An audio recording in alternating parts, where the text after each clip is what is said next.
Hello ছাত্রছাত্রীবৃন্দ, কেমন আছো সবাই? আশা করি তোমরা সবাই ভালো আছো। তো আজকে আমরা ফিজিক্যাল অপটিক্সের বা ভৌত আলোক বিজ্ঞানের নেক্সট লেকচার নিয়ে আমরা আলোচনা করব। এই লেকচারটা খুব ইম্পর্ট্যান্ট একটি লেকচার। আমি গত ক্লাসে বলেছিলাম যে এই লেকচারটা খুবই গুরুত্বপূর্ণ একটি লেকচার, কারণ এই লেকচারে আমরা খুব গুরুত্বপূর্ণ একটা টপিক নিয়ে আলোচনা করব, সেটা হচ্ছে আলোর ব্যতিচার নিয়ে আমরা আলোচনা করব। ব্যতিচার বা ইন্টারফেরেন্স অফ লাইট নিয়ে আমরা আলোচনা করব। আলোর ব্যতিচার বা ইন্টারফেরেন্স অফ লাইট নিয়ে আমরা আলোচনা করব। তো প্রথমেই বলে নেই, এই ব্যতিচার শব্দটা আমরা ফার্স্ট পার্টের তরঙ্গ চ্যাপ্টারটা যখন পড়েছি তখনও আমরা এই টপিকটা নিয়ে আমরা আলোচনা করেছিলাম। সেখানে ছিল এরকম যে যখন দুইটি সমান বিস্তার এবং তরঙ্গ দৈর্ঘ্য বিশিষ্ট দুইটা শব্দ তরঙ্গ যখন একে অপরের উপর যখন উপরিপাতিত হবে, তখন সেখানে কোনো কোনো সময় শব্দের বৃদ্ধি ঘটবে, কোনো কোনো সময় শব্দের হ্রাস ঘটবে। তো এই যে ইনসিডেন্টটা ছিল শব্দের ব্যতিচার। এখন আমরা এটাকে আলোর ব্যতিচারে বা আলোতে আমরা ব্যতিচার ধর্মটা নিয়ে আমরা আলোচনা করব। ব্যতিচারে আমরা আলোর ধর্মটা নিয়ে আমরা আলোচনা করব। সো আলোর ব্যতিচার আলোচনা করার পূর্বে আমাদের দুইটা জিনিস সম্পর্কে খুব ভালো আইডিয়া থাকতে হবে। একটা হচ্ছে উপরিপাতন নীতি, তো তরঙ্গের উপরিপাতন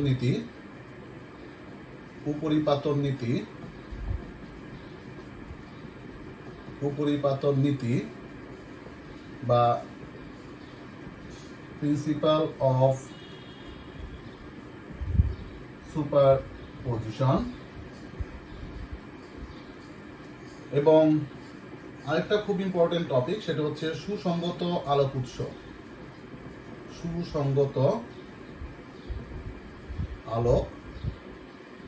উৎস বা কোহেরেন্ট সোর্সেস।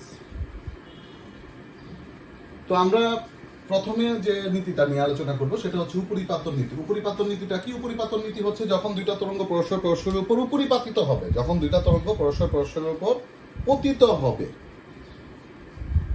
এই ধরনের নীতিকে বলা হয় উপরিপাতন নীতি। এখন কথা হচ্ছে আলোর ব্যতিচার সংঘটিত হওয়ার জন্য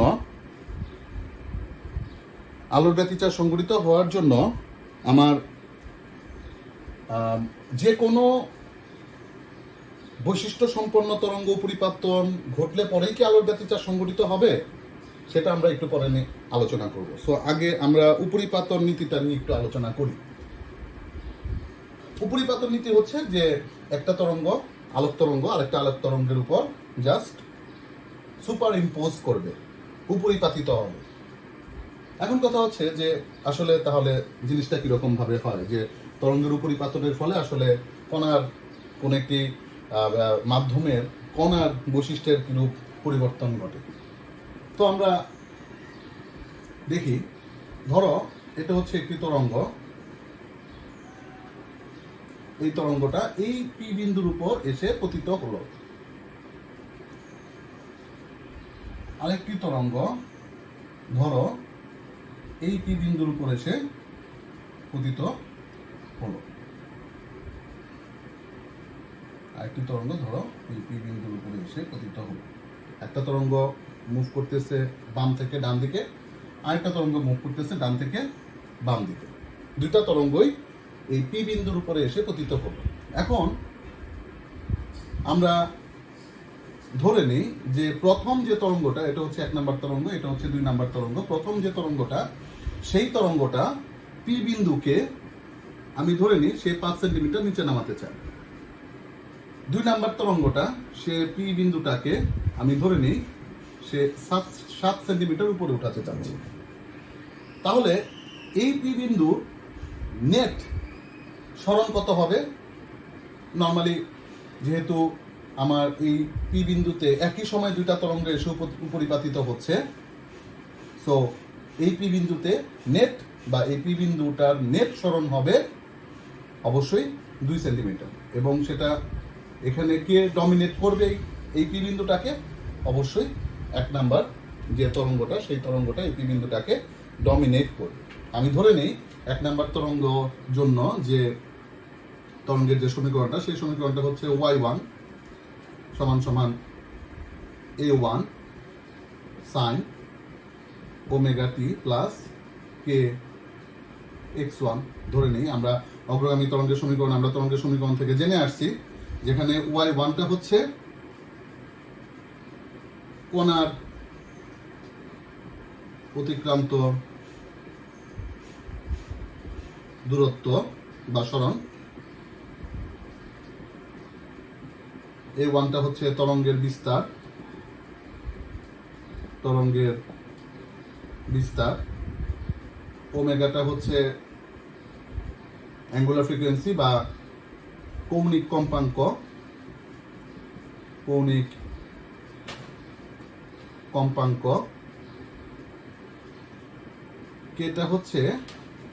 এটা হচ্ছে তরঙ্গ দৈর্ঘ্য সম্পর্কিত একটি টার্ম, যেটাকে বলা হয় তরঙ্গ সংখ্যা বা তরঙ্গ দৈর্ঘ্য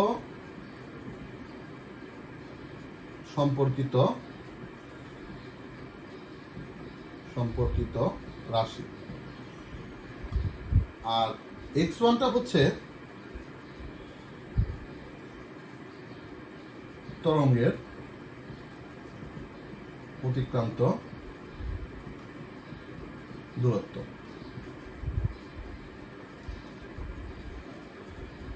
ঠিক একই রকম ভাবে আমরা 2 নাম্বার তরঙ্গের জন্য যে তরঙ্গের সমীকরণটা আমরা পাবো, সেটা আমরা y2 ধরি, y2 সমান সমান a2 sin omega t plus kx2। ঠিক একই রকম ভাবে t সময়ে তরঙ্গের অতিক্রান্ত দূরত্ব হচ্ছে x2। এখন কথা হচ্ছে, এই দুইটা তরঙ্গ যখন একটা কণার উপর যখন উপরিপাতন ঘটে, আমরা জানি যে তরঙ্গ যখন সঞ্চালিত হয় তখন মাধ্যমের কণাগুলির কোনো সরণ ডিসপ্লেসমেন্ট হয় না, মাধ্যমের কণাগুলি তার নিজ পজিশনে থেকে উপরে নিচে ভাইব্রেট করতে থাকে, তাই তো? তার নিজ পজিশনে থেকে উপরে নিচে ভাইব্রেট করতে থাকে, তরঙ্গটা সামনের দিক বরাবর প্রপাগেট করে। এটা আমরা জানি তরঙ্গের ধর্মানুসারে বা তরঙ্গের ডেফিনেশন অনুসারে, সেটা আমরা জানি। তাহলে এই যে পি বিন্দুতে যখন দুইটা তরঙ্গ এসে যখন উপরিপাতিত হলো, তখন পি বিন্দুর যে নেট সরণটা সংঘটিত হবে, এই যে কণার অতিক্রান্ত সরণ, নেট সরণটা সংঘটিত হবে, সেটা আমরা ভেক্টর সাম দ্বারা অ্যাপ্লাই করব। তার মানে পি বিন্দুর যে সরণ y নেট সমান সমান y1 প্লাস y2, এটাই হচ্ছে আমার উপরিপাতন নীতি। তার মানে কোনো একটা মাধ্যমের কোনো একটা কণাতে যখন একাধিক তরঙ্গ এসে উপরিপাতিত হবে, তখন ওই কণাটার যে সরণ সংঘটিত হবে, সেই সরণটা হবে ইন্ডিভিজুয়াল তরঙ্গগুলির সরণের সমষ্টি বা সরণের ভেক্টর সামেশনের সমান। এখন এই বিন্দুতে আরো অনেকগুলি তরঙ্গ এসে উপরিপাতিত হইতে পারে, সেক্ষেত্রে আমরা y নেট কি লিখবো?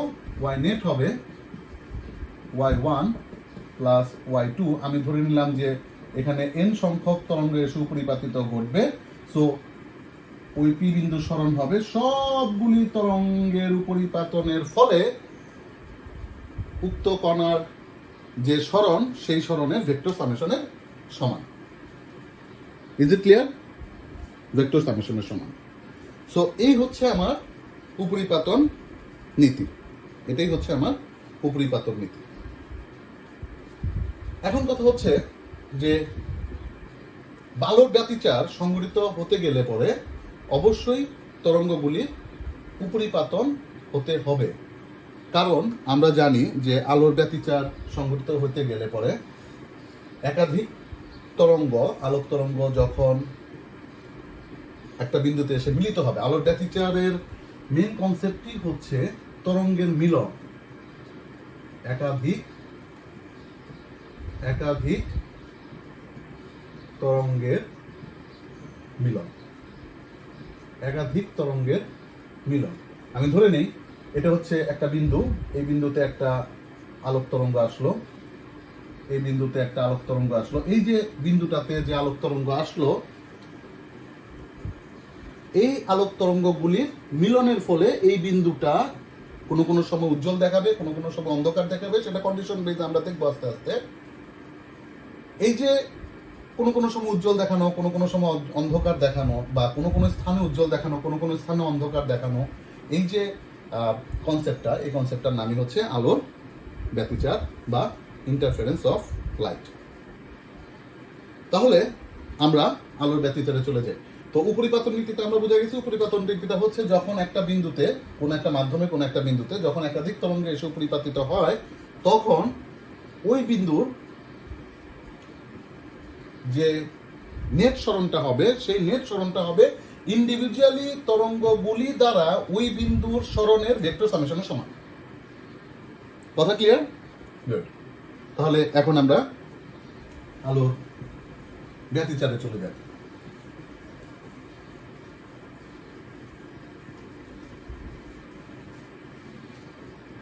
আলো ব্যতিচারে চলে যাব। আমরা ধরে নেই কোন একটা পয়েন্ট হচ্ছে পি, এই বিন্দুতে কোন একটি তরঙ্গ এসে আপাতিত হলো। ধরো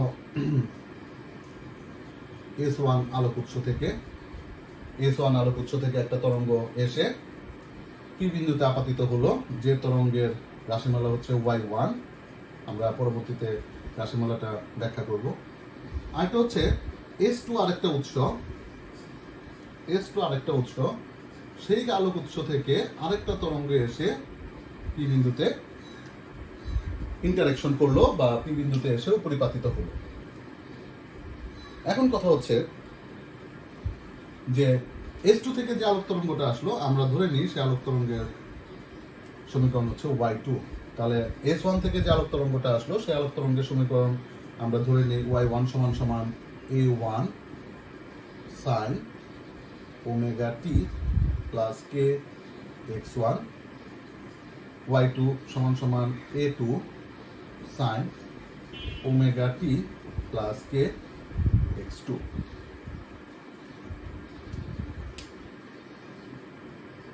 আমরা একটু আগে আমরা জেনে আসছি যে এইগুলির পরিচয়গুলি কি কি। Y1 হচ্ছে কোন একটি মাধ্যমের তরঙ্গের কারণে কোন একটি কণার সরণ, A1 হচ্ছে উক্ত তরঙ্গের বিস্তার, ওমেগা হচ্ছে কৌণিক কম্পাঙ্ক, টি হচ্ছে টি সময় পর, কে হচ্ছে তরঙ্গ দৈর্ঘ্য সম্পর্কিত রাশি, যেটাকে বলা হচ্ছে তরঙ্গ সংখ্যা 2π/λ, সেটা আমরা ব্যাখ্যা করব। আর x হচ্ছে তরঙ্গের অতিক্রান্ত দূরত্ব। ঠিক একই রকম ভাবে আমরা S2 সোর্স থেকে যখন আরেকটি তরঙ্গ যখন মিশ্রিত হলো, তখন তার সমীকরণটাকে আমরা Y2 = A2 sin omega t plus kx2। একটু এখানে লক্ষণীয় বিষয়, একটু খেয়াল করে দেখো, আমরা দুইটা সমীকরণের ওমেগাটাকে আমরা সেম রাখছি, কেটাকে আমরা সেম রাখছি। ওমেগা যদি সেম হয় তাহলে আমরা জানি ওমেগা সমান সমান 2πf, কে সমান সমান 2π/λ। তার মানে একক রৈখিক দূরত্ব অতিক্রমকালে সে যে পরিমাণ কৌণিক দূরত্ব অতিক্রম করে, সেগুলোকে আমরা পরবর্তীতে তরঙ্গ সংখ্যা হিসেবে ডিফাইন করছি। তাহলে আমরা এই দুইটা সমীকরণ থেকে কি আমরা দেখতে পারি না যে এই দুইটা সমীকরণের ওমেগা কনস্ট্যান্ট নিয়েছি, ওমেগা কনস্ট্যান্ট হওয়ার কারণে এফ কনস্ট্যান্ট, যেহেতু তরঙ্গদ্বয় একই মাধ্যমে বিস্তার লাভ করেছে, যার কারণে তার তরঙ্গ বেগ সমান ভি কনস্ট্যান্ট, যার কারণে তার ল্যামডাও সমান। সো এই সবগুলি রাশি এই দুইটা সমীকরণে আমরা সেম ধরে নিছি, এই সবগুলি রাশি এই দুটো সমীকরণে আমরা সেম ধরে নিছি, এই সবগুলি রাশি এই দুটো সমীকরণে আমরা সেম ধরে নিছি। এখন কথা হচ্ছে যে আমরা সেম কেন ধরে নিলাম, সেটা আমরা একটু পরবর্তীতে আলোচনা করি। এখন পি বিন্দুতে এসে যখন এই দুইটা তরঙ্গ পরস্পরের উপর পরিপাতিত হলো, তখন উপরিপাতনের নীতি অনুসারে পি বিন্দুর যে নেট সরণ হবে সেই নেট সরণটা হবে y net equals to y1 plus y2 y1 plus y2। এখন আমরা কোহেরেন্স সোর্স নিয়ে আমরা আলোচনাতে যাব। কোহেরেন্স সোর্সটা কি? কোহেরেন্স সোর্স হচ্ছে এমন দুইটা আলোক উৎস যে আলোক উৎসের ওমেগা কৌণিক কম্পাঙ্ক, ফ্রিকোয়েন্সি কম্পাঙ্ক, ল্যামডা তরঙ্গ দৈর্ঘ্য এরা সবাই সেম থাকবে। তার মানে এমন দুইটা আলোক উৎস আমরা কনসিডার করব যে আলোক উৎসগুলি থেকে নিঃসৃত তরঙ্গগুলির ওমেগা এফ ল্যামডা সমান। এর সাথে আরেকটা জিনিস সমান, সেটা হচ্ছে ফেজ ডিফারেন্স বা দশা পার্থক্য। দুইটা কন্ডিশন, হয় দশা পার্থক্য শূন্য হবে নতুবা দশা পার্থক্য কনস্ট্যান্ট হবে। এখন কথা হচ্ছে দশা পার্থক্যটা কি। তাহলে কোহেরেন্ট সোর্সের দুইটা কন্ডিশন, একটা হচ্ছে কোহেরেন্ট সোর্সের দুইটা কন্ডিশন, একটা হচ্ছে এমন দুইটা সোর্স, এমন দুইটা আলোক উৎস যে আলোক উৎস থেকে নিঃসৃত তরঙ্গগুলির বা তরঙ্গদ্বয়ের কৌণিক কম্পাঙ্ক ফ্রিকোয়েন্সি সমান হবে, প্লাস উক্ত তরঙ্গদ্বয়ের মধ্যে কোনো দশা পার্থক্য থাকবে না, নতুবা দশা পার্থক্য যদিও থাকে তাতেও তাদের মধ্যে যেন একটা কনস্ট্যান্ট দশা পার্থক্য বিদ্যমান থাকে। এখন কথা হচ্ছে ফেজ ডিফারেন্সটা কি। একটু মনোযোগ সহকারে খেয়াল করো, কারণ ফেজ ডিফারেন্স নিয়ে ছাত্রছাত্রীদের মধ্যে একটা বিরাট কনফিউশন লক্ষ্য করা যায়। একটু মনোযোগ সহকারে খেয়াল করো। ধরো এটা হচ্ছে একটি আলোক উৎস S1 আলোক উৎস পি বিন্দুতে গিয়ে পৌঁছালো, তার জন্য তার অতিক্রান্ত দূরত্ব হচ্ছে x1 ফর এক্সাম্পল। এটা হচ্ছে S2 আলোক উৎস থেকে একটা তরঙ্গ পি বিন্দুতে গিয়ে পৌঁছালো, তার জন্য তার অতিক্রান্ত দূরত্ব হচ্ছে x2। এখন কথা হচ্ছে S1 থেকে পি বিন্দুতে যেতে আলোক তরঙ্গ যে দূরত্ব অতিক্রম করেছে, S2 থেকে পি বিন্দুতে যেতে আলোক তরঙ্গ কিন্তু একই পরিমাণ দূরত্ব অতিক্রম করে নাই, বরঞ্চ তার থেকে একটু বেশি দূরত্ব অতিক্রম করেছে। ওকে, তাহলে এই দুইটা পথের মধ্যে S1 থেকে পি বিন্দু পর্যন্ত এবং S2 থেকে পি বিন্দু পর্যন্ত অতিক্রান্ত দূরত্ব দ্বয়ের মধ্যে একটা পার্থক্য আছে, যে পার্থক্যটা হচ্ছে x2 মাইনাস x1, যেটাকে আমরা ডেল x দ্বারা ডিফাইন করি। তাহলে S1 থেকে পি বিন্দু পর্যন্ত এবং S2 থেকে পি বিন্দু পর্যন্ত অতিক্রান্ত পথদ্বয়ের মধ্যে আমরা একটা পথ পার্থক্য পেলাম। এটাকে বলা হয় পথ পার্থক্য বা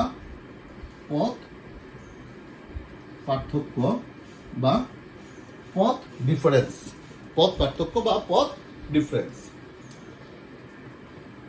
এই পথ পার্থক্য থেকে আমরা ফেজ ডিফারেন্স তা আমরা নির্ণয় করার চেষ্টা করব। তাহলে একটু খেয়াল করে দেখো ফেজ জিনিসটা কি।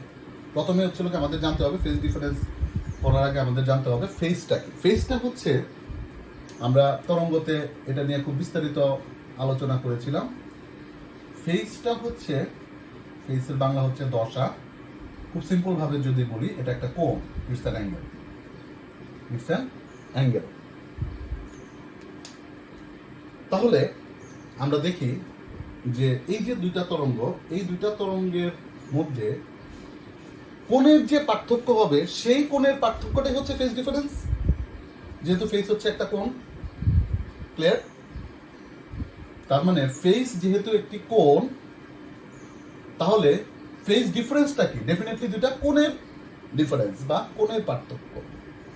তার মানে কি আমরা বলতে পারি না যে এই দুইটা উৎস থেকে নিঃসৃত তরঙ্গদ্বয়ের মধ্যে ফেজ ডিফারেন্সটা হবে এই দুইটা উৎস থেকে নিঃসৃত তরঙ্গদ্বয়ের কোণের পার্থক্য? কথা ক্লিয়ার? গুড। তাহলে এই S1 উৎস থেকে যে তরঙ্গটা নিঃসৃত হয়েছে সেই তরঙ্গের সমীকরণ হচ্ছে y1 = a1 sine omega t plus k x one. এটা হচ্ছে S1 উৎস থেকে নিঃসৃত তরঙ্গের সমীকরণ। তার মধ্যে ফেজটা কোনটা? সাইনের ভিতরে যে অ্যাঙ্গেলটা আছে সেটার নাম হচ্ছে ফেজ। ওকে, সেটার নাম হচ্ছে ফেজ। গুড। ঠিক একই রকম ভাবে S2 থেকে নিঃসৃত যে তরঙ্গ, সেই তরঙ্গের সমীকরণ হচ্ছে y2 সমান সমান a2 sin omega t plus k x two. তার মানে সাইনের মধ্যে যে টার্মটা আছে সেই টার্মটা হচ্ছে ফেজ। ফেজ। ওকে, ভেরি গুড। তাহলে ফেজ ডিফারেন্সটা কি? ফেজ ডিফারেন্সটা হচ্ছে এই দুটা কোণের পার্থক্য। তার মানে একটু খেয়াল করে দেখো, কোনটার ক্ষেত্রে অতিক্রান্ত কোণের পরিমাণটা বেশি হবে? যেটার ক্ষেত্রে সে বেশি পথ অতিক্রম করেছে সেটার ক্ষেত্রে তার অতিক্রান্ত কোণের পরিমাণ বেশি হবে। কথা ক্লিয়ার? S2 থেকে নিঃসৃত তরঙ্গ পি বিন্দুতে যেতে তার ধরো অতিক্রম করতে হয়েছে 7 সেন্টিমিটার দূরত্ব। ফর এক্সাম্পল, S1 থেকে নিঃসৃত তরঙ্গ পি বিন্দুতে যেতে তার অতিক্রম করতে হয়েছে 4 সেন্টিমিটার দূরত্ব। তাহলে এই দুইটা উৎস থেকে নিঃসৃত তরঙ্গদ্বয়ের পথের পার্থক্য কত সেন্টিমিটার? 7 - 4 3 সেন্টিমিটার। 3 সেন্টিমিটার বেশি যাওয়ার জন্য অতিক্রান্ত কৌণিক দূরত্ব ডেফিনেটলি বেশি হবে, যার কারণে কার ফেজ বেশি? ডেফিনেটলি এই 2 নাম্বার উৎস থেকে নির্গত তরঙ্গের ফেজের পরিমাণটা বেশি হবে, 1 নাম্বার উৎস থেকে নিঃসৃত তরঙ্গের ফেজের পরিমাণটা কম্পারেটিভলি কম হবে। ওকে, তাহলে এই দুটা তরঙ্গদ্বয়ের মধ্যকার যে ফেজ ডিফারেন্সটা, সেই ফেজ ডিফারেন্সটা কি হবে? ফেজ ডিফারেন্সটা হবে ফেজ ডিফারেন্সটা হবে omega t plus k x two minus omega t plus k x one at the same time t equals to t সেকেন্ডে। তাদের দুইজনের ফেজ ডিফারেন্স হচ্ছে এটা। দেন এখান থেকে আমরা লিখতে পারি omega t plus k x two minus omega t minus k x one. Omega t cancel out, তার মানে k x two minus x one. This is the phase difference. এই দুইটা তরঙ্গের ফেজ ডিফারেন্স হচ্ছে k into x two minus x one. তাহলে phase ডিফারেন্সটাকে আমরা প্রকাশ করি হচ্ছে ফাই দ্বারা। তাহলে আমরা বলতে পারি phi equals to k into x two minus x one. লেখা যায় কে আমরা ডেফিনেশন অনুসারে জেনে আসছি k equals to 2 pi by lambda x two minus x one হচ্ছে ডেল এক্স। অতএব phi equals to 2 pi by lambda del x. তার মানে এই ফাই আমাকে কি নির্দেশ করে? এই জিনিসটাকে আমরা অন্যভাবে ব্যাখ্যা দিতে পারি। তাহলে ফেজ ডিফারেন্সটাকে আমরা একটু অন্যভাবে ব্যাখ্যা দেওয়ার চেষ্টা করি। তাহলে আমরা দেখলাম ফেজ ডিফারেন্স হচ্ছে phi equals to 2 pi by lambda into del x. এটাই হচ্ছে আমাদের ফেজ ডিফারেন্সের ফর্মুলা। ফাই হচ্ছে ফেজ ডিফারেন্স, ডেল এক্স হচ্ছে পথ ডিফারেন্স। একটা হচ্ছে ফেজ ডিফারেন্স, একটা হচ্ছে পথ ডিফারেন্স। এটাকে আমরা একটু সুন্দর করে ব্যাখ্যা করি। ধরো এটা আমরা ম্যাথমেটিক্যাল প্রুফ দেখলাম, এবার হচ্ছে লোকে আমরা একটু ফিজিক্যাল সিগনিফিকেন্সটা নিয়ে একটু আলোচনা করি। ধরো এটা হচ্ছে একটি তরঙ্গ, হ্যাঁ, একটি তরঙ্গ। এই পয়েন্ট এবং এই পয়েন্টের মধ্যে তার রৈখিক দূরত্ব হচ্ছে ল্যামডা, কারণ সে একটা পূর্ণ তরঙ্গ দৈর্ঘ্য অতিক্রম করে গেছে। তার কৌণিক দূরত্ব কত হবে বলতো? কৌণিক দূরত্ব হচ্ছে 2 পাই 360 ডিগ্রি। কথা ক্লিয়ার? তার মানে আমরা বলবো এই পয়েন্ট এবং এই পয়েন্ট, এই দুটা পয়েন্টের মধ্যকার ফেজ ডিফারেন্স হচ্ছে 2 পাই। এবং আমরা জানি যে 2 পাই অন্তর কোন একটা তরঙ্গ সেম ফেজে চলে আসে, কারণ এই বিন্দু থেকে তরঙ্গটা মুভমেন্ট যা ঠিক 2 পাই পর ওই বিন্দু থেকে তরঙ্গটার মুভমেন্ট একই ডাইরেকশন বরাবর হবে। তার মানে আমরা বলতে পারি যে একটা তরঙ্গে 2 পাই অন্তর সে সমদশায় চলে আসে, বিন্দুগুলি সমদশায় চলে আসে। ভেরি গুড, বিন্দুগুলি সমদশায় চলে আসে। ওকে ফাইন, বিন্দুগুলি সমদশায় চলে আসে।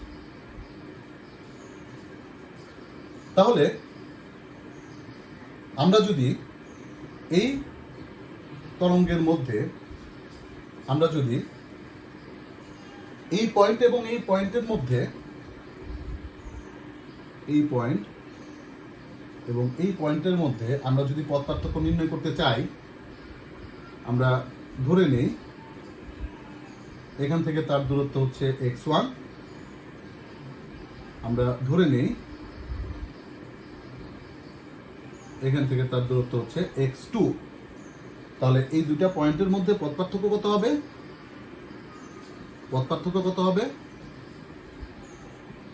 পথ পার্থক্য x2 মাইনাস x1, তার মানে কি ডেল x। তাহলে একটু খেয়াল করে দেখো, ল্যামডা মিটার পথ পার্থক্যের জন্য তার দশা পার্থক্য হচ্ছে 2π পরিমাণ, 2π রেডিয়ান পরিমাণ। তাহলে 1 মিটার পথ পার্থক্যের জন্য তার দশা পার্থক্য হবে 2π বাই ল্যামডা পরিমাণ। আর এখানে তাদের দুইটা বিন্দুর মধ্যকার পথ পার্থক্য হচ্ছে ডেল এক্স। তাহলে ডেল এক্স পরিমাণ পথ পার্থক্যের জন্য তাদের দশা পার্থক্য হবে 2π by lambda into del x, normal unitary method. এবং এই যে ডেল এক্স মিটার পরিমাণ পথ পার্থক্যের জন্য তার দশা পার্থক্য হয়েছে 2π by lambda into del x পরিমাণ, এটাকেই বলা হয় দশা পার্থক্য বা phase difference phi. Is it clear? Is it clear? Okay fine. তাহলে এটাই হচ্ছে আমাদের কি? এটাই হচ্ছে আমাদের দশা পার্থক্য।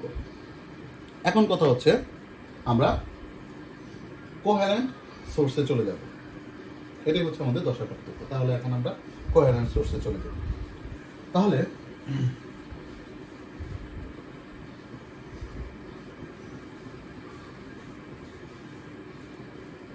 ব্যতিচার হওয়ার বা ব্যতিচার সংঘটিত হওয়ার সর্বপ্রথম শর্ত হচ্ছে যে উৎসগুলিকে সুসংগত হতে হবে বা উৎসগুলিকে কোহেরেন্ট সোর্স হতে হবে। এখন কোহেরেন্ট সোর্সের শর্ত আমরা একটু আগে লিখেছিলাম। কোহেরেন্ট সোর্স হওয়ার শর্ত আমরা লিখেছিলাম যে দুটা তরঙ্গের ওমেগা সেম থাকতে হবে, ফ্রিকোয়েন্সি সেম থাকতে হবে, ল্যামডা সেম থাকতে হবে, এবং এগুলো সেম থাকলে পরে যেহেতু তারা একই মিডিয়ামে, তার মানে তার ভেলোসিটিও সেম থাকতে হবে।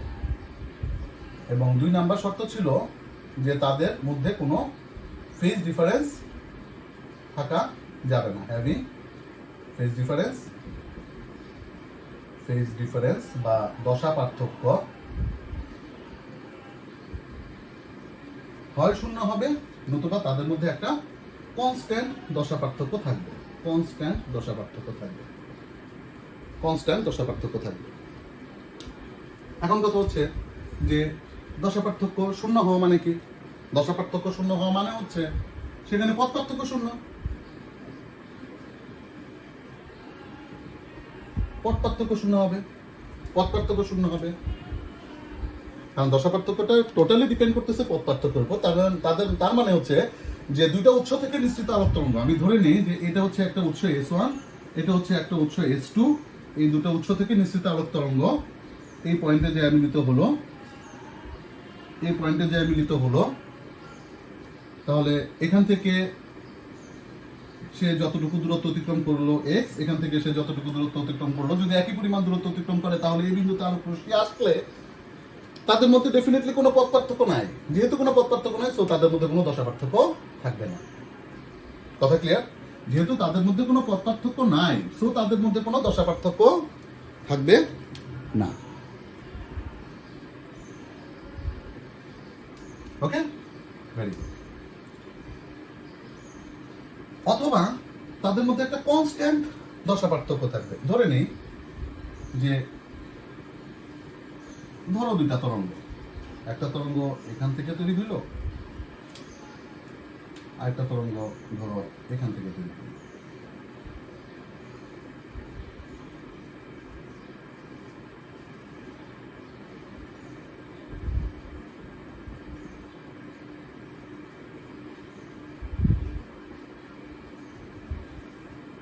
আরেকটা তরঙ্গ এখান থেকে তৈরি হবে। একটু খেয়াল করে দেখো, এই যে তরঙ্গ দুটা আমি ধরে নিই সে এই বিন্দু পর্যন্ত আমি কনসিডার করছি, এদের মধ্যে কনস্ট্যান্টলি একটা পথ পার্থক্য বিদ্যমান আছে, কনস্ট্যান্টলি একটা পথ পার্থক্য বিদ্যমান আছে, কনস্ট্যান্টলি একটা পথ পার্থক্য বিদ্যমান আছে, কনস্ট্যান্টলি একটা পথ পার্থক্য বিদ্যমান আছে, তাই না? তরঙ্গটা শুরু হয়েছে এখান থেকে, এই তরঙ্গটা শুরু হয়েছে এখান থেকে। সো এই দুটা তরঙ্গের মধ্যে কনস্ট্যান্ট একটা পথ পার্থক্য বিদ্যমান। যেহেতু তাদের মধ্যে কনস্ট্যান্ট একটা পথ পার্থক্য বিদ্যমান, সো ডেফিনেটলি তাদের মধ্যে একটা কনস্ট্যান্ট দশা পার্থক্য বিদ্যমান থাকবে। এটাকে বলা হয় কনস্ট্যান্ট ফেজ ডিফারেন্স। এখন আমরা দুইটা ইন্ডিভিজুয়াল সোর্স, নতুন একটা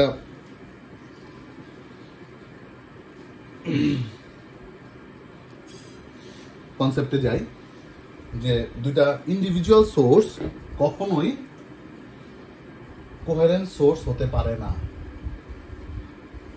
দুটো ইন্ডিভিজুয়াল সোর্স, এটা একটা আলোক উৎস, এটা একটা আলোক উৎস, এদের পক্ষে কখনোই কোহেরেন্ট সোর্স হওয়া পসিবল না। এখন প্রশ্ন হচ্ছে কেন?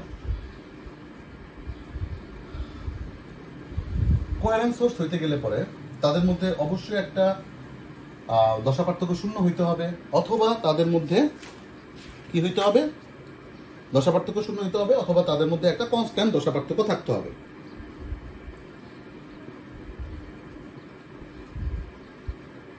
এখন কথা হচ্ছে যে এই যে আলোক তরঙ্গগুলি নিশ্চিত হচ্ছে, এই আলোক তরঙ্গগুলির মধ্যে কোটি কোটি কোটি কোটি কোটি কোটি কোটি কোটি কণা বিদ্যমান। এই এক্স পরিমাণ দূরত্ব অতিক্রম করতে গেলে পরে এই S1 থেকে যে আলোক রশ্মিটা নিঃসৃত হয়েছে, এখান থেকে নিঃসৃত আলোক তরঙ্গ, বা এই S1 থেকে যে আলোক রশ্মিটা নিঃসৃত হয়েছে এবং S2 থেকে যে আলোক রশ্মিটা নিঃসৃত হয়েছে, এখান থেকে নিঃসৃত আলোক উৎসে আলোক তরঙ্গগুলির মধ্যে প্রত্যেকটা কণার মধ্যে কনস্ট্যান্ট দশা পার্থক্য বিদ্যমান থাকা সম্ভব না। কারণ আমরা ধরে নিই যে এই মাধ্যমটা হচ্ছে একটা সুষম মাধ্যম, ধরে নিই এই মাধ্যমটা হচ্ছে একটা সুষম মাধ্যম, দুটো একই মাধ্যমে বিস্তার লাভ করতেছে, কিন্তু তারপরও এত হাজার হাজার হাজার হাজার হাজার হাজার লাখ লাখ লাখ লাখ কোটি কোটি কণা, তাদের মধ্যে প্রত্যেকটা কণার মধ্যে একই পরিমাণ দশা পার্থক্য বিদ্যমান থেকে S1 থেকে P বিন্দুতে আসা পসিবল না, S2 থেকে P বিন্দুতে আসা পসিবল না। দ্যাটস ওয়াই আমার ইন্ডিভিজুয়াল দুইটা সোর্স কখনোই আমরা কোহেরেন্ট হিসেবে কল্পনা করতে পারবো না, বা কোহেরেন্ট তারা হতে পারবে না। তাহলে কোহেরেন্ট সোর্স হওয়ার জন্য আমাকে অবশ্যই একটা সিঙ্গেল সোর্স হইতে হবে।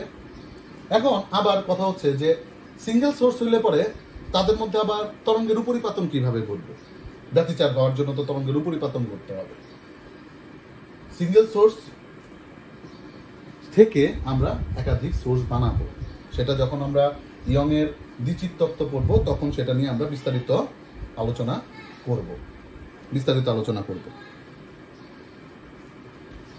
এখন দেখো,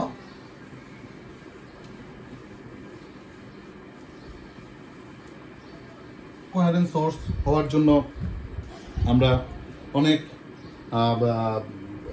অনেকভাবেই আমরা কোহেরেন্ট সোর্স তৈরি করতে পারি। যেমন হচ্ছে এটা হচ্ছে একটা এস সোর্স, এর সামনে যদি দুইটা খুবই ক্ষুদ্র ক্ষুদ্র ক্ষুদ্র ক্ষুদ্র স্লিট থাকে, তাহলে এস থেকে আলোক উৎস S1 এ আসলো, এস থেকে আলোক উৎস S2 তে আসলো, S1 S2, এটা তখন এটা হচ্ছে এস উৎস, এই স্লিট S1 এবং এই স্লিটকে যদি আমরা S2 কনসিডার করি, তাহলে এখান থেকে আলোক উৎস আমি ধরে নিই যে সেটা P বিন্দুতে গিয়ে উপরিপাতিত হলো, তখন তাদের মধ্যে একটা কনস্ট্যান্ট দশা পার্থক্য বিদ্যমান থাকবে। কারণ S থেকে S1 এবং S2 দূরত্ব সমান, তার মানে এই S1 এবং S2 তে আসতে তাদের মধ্যে কোনো পথ পার্থক্য নাই, সো তাদের মধ্যে কোনো দশা পার্থক্য নাই। কিন্তু S1 থেকে P তে যেতে এবং S2 থেকে P তে যেতে তাদের মধ্যে একটা দশা পার্থক্য বা পথ পার্থক্য থাকবে। সেই পথ পার্থক্য বা দশা পার্থক্যের উপর নির্ভর করে P বিন্দুটা উজ্জ্বল হবে, অন্ধকার হবে, ইত্যাদি ইত্যাদি হবে। এইভাবে হচ্ছে আমরা দুটা কোহেরেন্ট সোর্স বানাতে পারি, যেটা কিনা আমরা ইয়ং এর দ্বিতীয় তত্ত্বে আমরা আলোচনা করব। তারপর কোহেরেন্ট সোর্স আরো অনেকভাবে বানানো যায়। ফ্রেনেল ব্রাইট প্রিজম দিয়ে কোহেরেন্ট সোর্স বানানো যায়, তারপর মিরর দিয়ে কোহেরেন্ট সোর্স বানানো যায়, সেগুলো আমরা পরবর্তীতে আলোচনা করব। আপাতত তোমাদের এত কোহেরেন্ট সোর্স নিয়ে এত ডিপে ঢোকার দরকার নেই, কারণ তোমাদের লেভেলে এই কোহেরেন্স সোর্সের খুব অল্প আলোচনায় আছে। সো আমরা এখন ব্যতিচারে চলে যাই।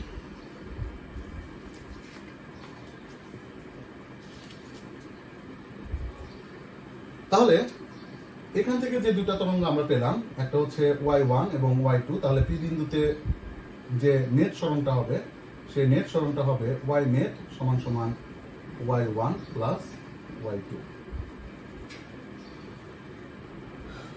তাহলে y1 টা হচ্ছে a1 sin omega t plus k x1 plus y2 হচ্ছে a2 sin omega t plus k x2।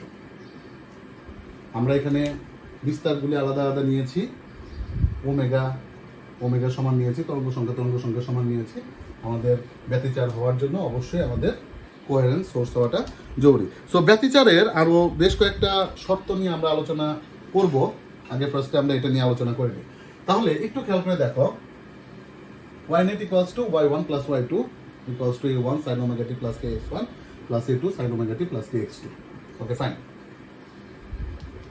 এখন কথা হচ্ছে এই যে তাদের যে কম্বিনেশনটা, এই কম্বিনেশনটা কি তরঙ্গের কম্বিনেশন নাকি যে বিন্দুর সরণ আমরা নির্ণয় করতেছি সেই বিন্দু সিম্পল হারমোনিক মোশনের কম্বিনেশন? একটু খেয়াল করে বলো তো। এই দুইটা ইন্ডিভিজুয়াল তরঙ্গ ঠিক আছে, কিন্তু এই তরঙ্গ থেকে আমরা যে ওয়াই নেটটা নির্ণয় করার চেষ্টা করতেছি সেই নেট সরণটা কার? সেটা কি তরঙ্গের না কণার? অবশ্যই এটা কণার সরণ। তাহলে আমরা জানি যে কোনো একটা কণার মধ্য দিয়ে যখন তরঙ্গ যায়, কোনো একটা মিডিয়ামের কণার মধ্য দিয়ে যখন তরঙ্গ যায়, তখন ওই কণাটাকে উক্ত তরঙ্গ তার নিজ পজিশন থেকে ভাইব্রেশন করার চেষ্টা করে। তার মানে এই পি বিন্দুটা তার নিজ পজিশন থেকে ভাইব্রেট করবে। তাহলে আমরা কি বলতে পারি না এই যে কম্বিনেশনটা, এই কম্বিনেশনটা হচ্ছে